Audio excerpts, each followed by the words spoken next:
In this video, you're gonna learn how to make an Asian-themed 3-course meal, starting with lobster gyoza, followed by a tornado egg coconut curry, and then finish with a delicious homemade creme brulee.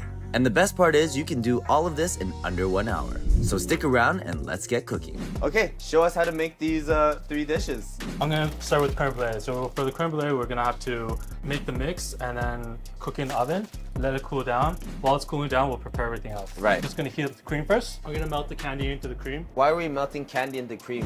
I'm melting the cream because we need the hot cream to be hot to kind of cook the eggs a bit before we throw it in the oven. That will help us set. The creme brulee made with white rabbit candy, because the white rabbit candy is a little bit chewy, it actually changes the texture of the creme brulee. I love cooking with this. It kind of like surprises you a bit. I make ice cream with it as well. Really good. So you're only putting in 2. I'm putting in, let's see, 40 grams. Did you peel it the first time you ate this? I usually don't like eating that. Yeah. You like eating that? I don't, but you ate it as a kid, right? So we just cook this until it melts, but we also have to make sure we don't burn the cream, right? Exactly. And how do we prevent the cream from burning? Just keep the cream moving, medium heat, not too high. The biggest mistake is when you make a large batch of it, if you let the cream boil, it's gonna overflow and make a huge mess. Okay. Every professional cook knows that feeling of having a pot of cream on the stovetop, and it just makes a huge mess when they'll wash it, and as soon as they turn away, it's like missing a bus. As soon as it turns away, it goes So how do you everywhere. prevent that? You just have to keep stirring? You just have to pay attention and not bring it up to too hot. So the cream is one of those things you should never leave. Like you should always be on it. You should always be standing by. Or use a bigger pot in the case we're doing here. 2 egg yolks. 2 egg yolks. And that's gonna go in. That's gonna go in. But how do we know when the cream is ready? Just make sure that the candy is kind of all dissolved. So I add the cream to the egg yolk a bit at a time. Right. To start off, so you're not cooking the eggs. You want to temper the eggs to hot temperature using the hot cream. So this is essential to creme brulee, right? The cream and eggs? Yes, cream and eggs. And you don't want to add cream too quickly, or you'll end up making scrambled eggs. So when you add is when you see everything mixed well, then you can add a little bit more. You start very slowly. You can't really start too slow.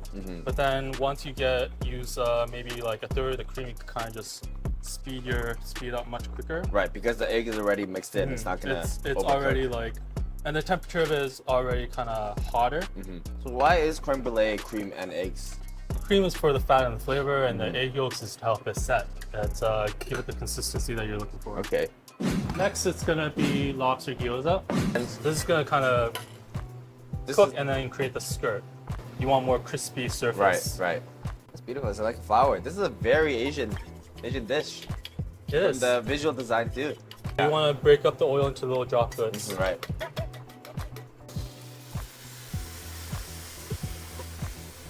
So you want it all around but not in the center.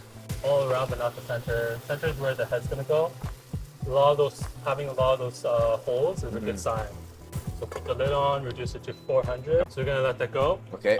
It's gonna be 5 minutes. We're gonna rotate it to ensure proper cooking. Right. And then another 5 minutes. What's in here?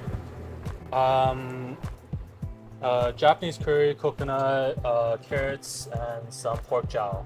So where do you think I'm gonna mess up in this whole process? Lobster gyoza for sure. When you're pouring the sauce, or Right. not the sauce, but the tuile, Uh-huh. that's probably gonna get you the most. Okay, so we just melted some butter. Smell to some butter. What rice do we have here? It smells very like It's mushroom. mushroom rice. So how do you know when is the right time to put in the eggs? I see you're Kind of waiting look for at the butter. Uh-huh. I took it off just now, but the butter should kind of just start bubbling. Right. Interesting. We got acidity here. Right. This is soy sauce, sake, vinegar, and ginger. Uh-huh. So it kind of balances off, like this is heavy, this is like acidic, Right. cuts of fat, and then this is just a little bit fresh. Okay, shall we try this? So just remove this. Just break it up. And then Go for it. there's a light in my face. All right. Okay.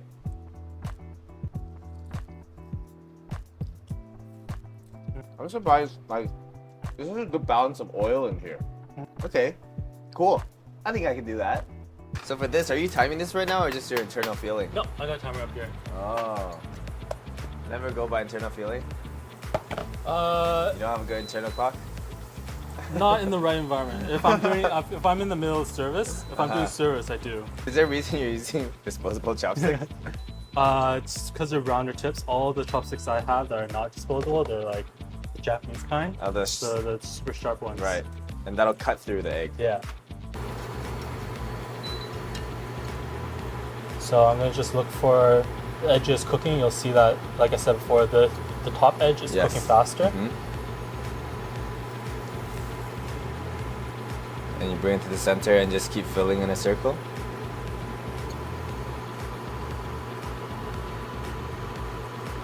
That's good. That's good? Oh yeah. Okay. Oh, Kind of just not tuck bad. it in.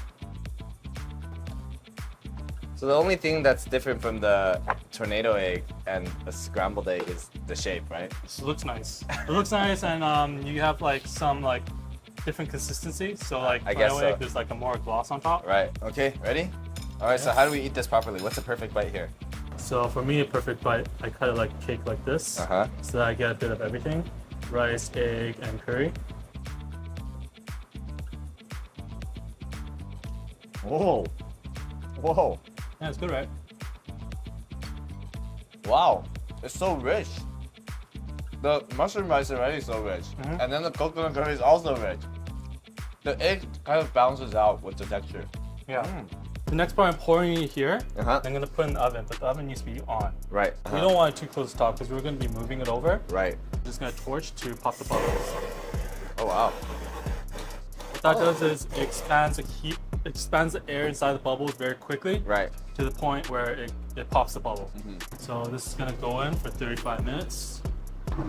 There's a cloth underneath to kind of just temper to make sure like the heat from the metal doesn't fully transfer. The bottom isn't hotter than the top. Right, right. It's just to help the eggs prevent it from curling. Taking out the creme brulee here.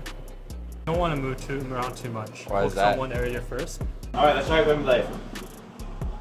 I don't know the difference between good and bad creme brulee. So what should we look for in a good creme brulee? Where it's custard, where it stays on a spoon. And still creamy.